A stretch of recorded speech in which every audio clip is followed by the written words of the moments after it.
Imaginez un forgeron qui sculpte patiemment son épée, martelant le métal incandescente pour lui donner forme. À chaque coup de marteau, il laisse une parcelle de lui-même dans l'acier, sa force, sa volonté, son souffle. Maintenant, transposez cette image à votre vie. Chaque fois que vous dites oui à un autre, non par générosité sincère, mais par peur de le décevoir, c'est comme si vous frappiez votre propre âme pour la modeler aux attentes du monde. Vous entrez dans la journée, le cœur rempli de bonnes intentions. Aider un collègue, rendre un service, accepter une invitation.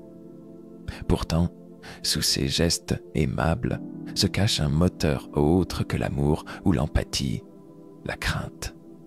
La crainte de paraître faible, la crainte du conflit, la crainte du regard fuyant de ceux que vous chérissez. Ainsi, votre plaisir n'est pas le fruit d'un élan altruiste, mais le vestige d'un abandon de vous-même. Pour illustrer, pensons à Élise, une jeune architecte. Chaque matin, avant même de s'installer à son bureau, elle reçoit déjà 5 demandes de collègues. Relire un dossier, prendre en charge un dessin, accompagner à une réunion. Fidèle à son habitude, elle dit « oui », encore une fois, alors que son propre planning déborde. Au fil des semaines, elle s'épuise. Les lignes qu'elle trace sur ses plans semblent tremblantes, et sa passion pour la création s'étiole. Chaque concession est une pièce supplémentaire dans la cage qu'elle s'est forgée. Cette mécanique s'apparente à une fuite en avant. Plutôt que d'affronter la tension intérieure qui naît du refus, on choisit la facilité apparente du « oui ». Ce geste, pourtant, crée une dette d'authenticité. Elle grandit en silence, dans l'ombre de la personne que vous cachez, prête à exploser sous la pression du ressentiment. Au fond, cette paix illusoire que procure le plaisir est semblable à un mensonge. Imaginez une photographie retouchée. La surface paraît lisse, mais la véritable texture de la peau, ses ridules et ses reliefs, a été gommée. De même, vos besoins, vos envies et vos limites sont estompés, jusqu'à devenir invisibles à vos propres yeux. Ce processus n'est pas anodin, c'est un acte d'auto-négation. À chaque concession, vous laissez tomber un petit morceau de votre vérité. Peut-être commencez-vous à oublier ce qui vous animait vraiment, vos rêves, ou même vos simples préférences. Ce qui semblait être un geste généreux se révèle être l'outil le plus affûté pour affaiblir votre identité.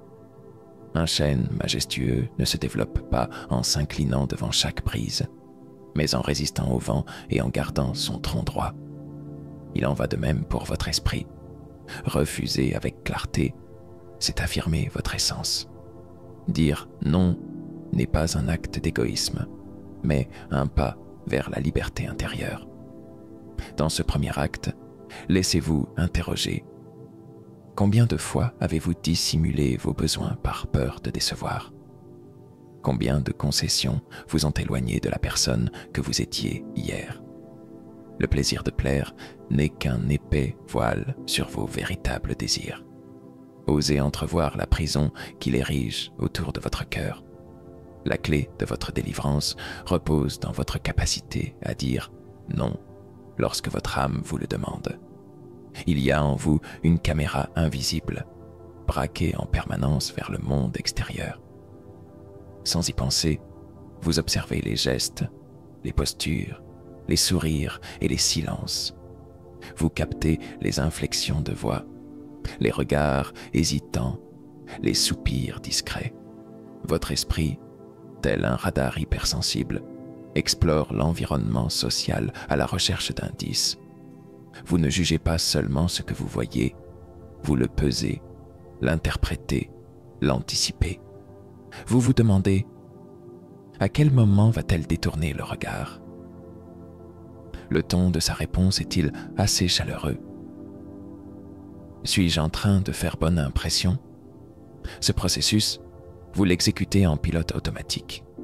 Il est né dans l'enfance, lorsque votre besoin d'appartenance dépendait cruellement du regard des autres. vous jouez un rôle.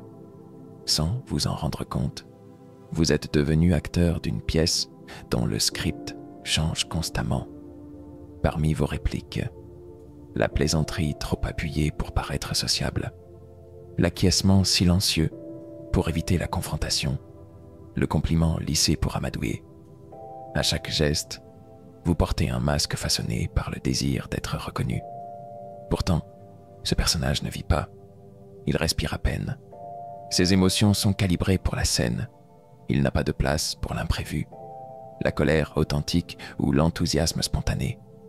Il attend le signal du public, son applaudissement, son hochement de tête, sa validation.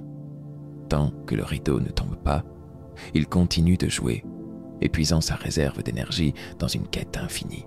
Sous ce jeu social, l'essentiel se perd.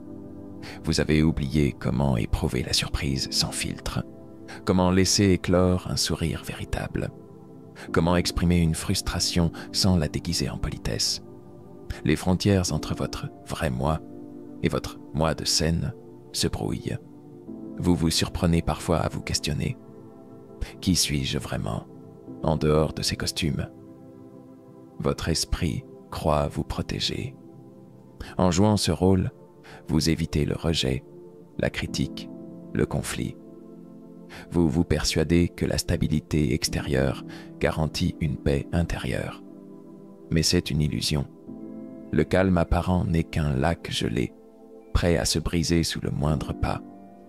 Imaginez la vie comme une partition de musique. Chaque note révèle une émotion, un écho de votre âme. Si vous remplacez certaines notes par celles qu'on vous dicte, la mélodie perd son sens. Vous devenez l'interprète d'une œuvre étrangère. Aussi habile soit votre jeu, vous n'êtes plus l'auteur. Et si, un instant, vous baissiez la caméra? Et si vous désactiviez ce radar social? Laissez votre attention se tourner vers le silence intérieur. Écoutez le rythme de votre propre respiration, le murmure de vos pensées, la pulsation de vos désirs. Vous pourriez découvrir un paysage oublié, une source de créativité intacte, un jardin secret que vous avez négligé. Ce mouvement de recul n'est pas un acte de repli, mais une invitation à la présence. C'est dans ce silence que naît la confiance en soi, non à travers le reflet des autres, mais par la relation directe avec votre essence. Là, sans masque, sans caméra, sans script imposé, vous pouvez décider, jouer un rôle ou simplement être. Et si vous choisissiez d'être vous-même, même quand personne ne regarde. Dans les années 1910, Carl Jung a observé comment l'être humain endosse un persona, littéralement un masque de théâtre destiné à projeter une certaine image dans le monde social. À l'époque romaine, les comédiens revêtaient déjà des masques, personae, pour incarner des rôles précis. De la même manière, Jung explique que chacun de nous crée un masque psychologique, façonné pour être accepté, admiré, ou tout simplement toléré par son entourage. Ce masque social se compose de normes, d'attentes familiales, professionnelles ou culturelles. Par exemple, on nous apprend souvent qu'un bon manager doit être sévère, qu'un bon ami doit toujours être disponible, qu'une bonne épouse ou qu'un bon époux doit être accommodant. Peu à peu, ces injonctions s'impriment dans notre comportement. Nous adoptons une posture, un ton de voix et même des opinions qui ne sont pas toujours les nôtres, mais correspondent à ce que l'on attend de celui ou celle que nous devons être. L'adoption prolongée du persona entraîne 3 conséquences majeures. L'érosion de l'authenticité intérieure. À force de porter ce masque, on perd le contact avec ses propres émotions. Les réactions spontanées, colère, tristesse, joie intense, sont filtrées, voire étouffées, pour ne laisser transparaître que ce qui est jugé socialement acceptable. La rigidification identitaire. Comme un costume cousu trop étroit, le persona finit par limiter nos mouvements. Toute tentative de sortir du rôle imposé crée malaise et anxiété, car on craint de décevoir ou d'être rejeté. La dépendance à l'approbation externe. Le masque est une construction fragile qui ne tient que par les regards et les jugements d'autrui. Chaque compliment fortifie le costume. Chaque critique le fragilise. Pour illustrer, prenons l'exemple de Samuel, cadre dans une grande entreprise. En réunion, il endosse le costume du leader assuré. Voix ferme, posture droite, discours sans faille. Pourtant, loin des collègues, il se sent hésitant, doute de ses compétences et redoute le jugement. Son persona est si puissant qu'il en vient à ignorer ses propres idées, par crainte qu'elles ne soient pas assez tranchantes ou originales.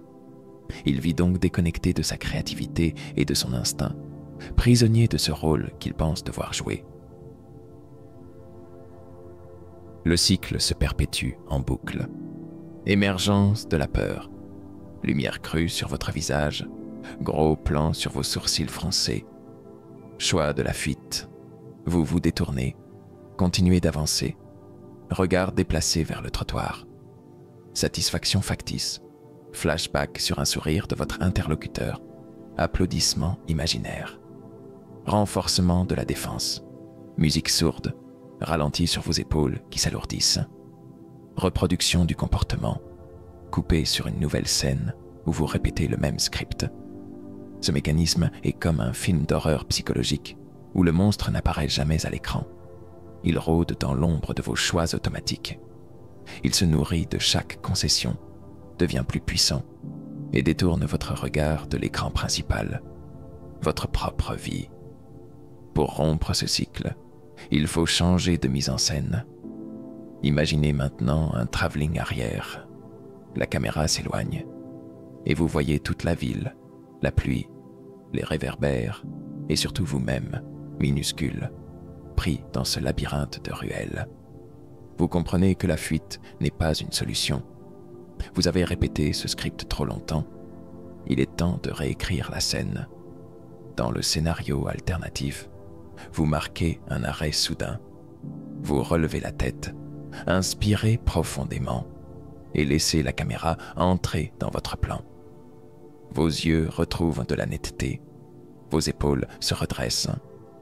Vous n'êtes plus cet acteur traqué, vous devenez réalisateur de votre propre film. La caméra capte alors un détail essentiel. Votre main, qui avant était serrée, s'ouvre lentement. Ce geste symbolise le choix de ne plus fuir. Vous ne sortez pas encore de la scène, mais vous refusez de courir aveuglément. Vous choisissez d'éprouver l'angoisse au lieu de la fuir, de ressentir chaque émotion plutôt que de l'étouffer. Ce changement de perspective est la première scène d'une nouvelle intrigue, celle de votre vie authentique. Vous voilà au centre d'un plan large, face à vos peurs, prêt à tourner la prochaine séquence. L'ombre gouverne en secret. Elle vous pousse à dire oui pour éviter la colère refoulée, à vous effacer pour ne pas révéler vos jalousies secrètes, à travailler sans relâche pour combler un sentiment d'infériorité non conscient. Acceptez le dialogue intérieur. Imaginez-vous face à votre ombre, dialoguant comme deux philosophes taisent. Laissez-lui la parole. Écoutez sans juger. Vous pourriez entendre.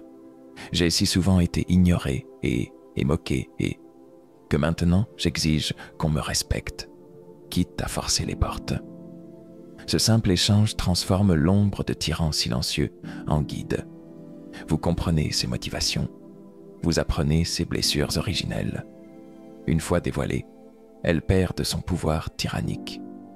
Elle devient un allié, un rappel de vos besoins profonds. Et vous, que découvririez-vous si vous posiez ces questions?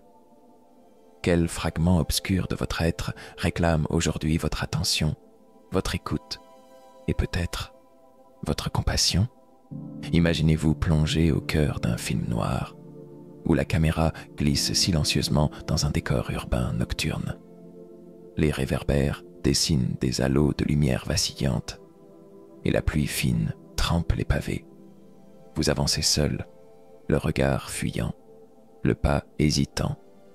À chaque coin de rue, vous ressentez ce frisson familier, la peur de la confrontation, l'angoisse du jugement, l'écho d'une voix intérieure qui murmure « Ne t'arrête pas, ne regarde pas en arrière ». Cette fuite n'est pas seulement physique, c'est le miroir de votre mécanisme défensif. Derrière cette scène, chaque acte de plaisir, ce sourire poli dans une réunion où vous ne croyez pas à ce qui se dit, ce surcroît d'aide adressé à un ami envahissant, ce compromis silencieux pour éviter la colère, devient un plan de fuite élaboré. Comme un protagoniste traqué, vous courez pour échapper à vos peurs intimes, la peur d'être rejeté, la peur de ressentir la douleur d'un conflit, la peur de confronter vos propres émotions.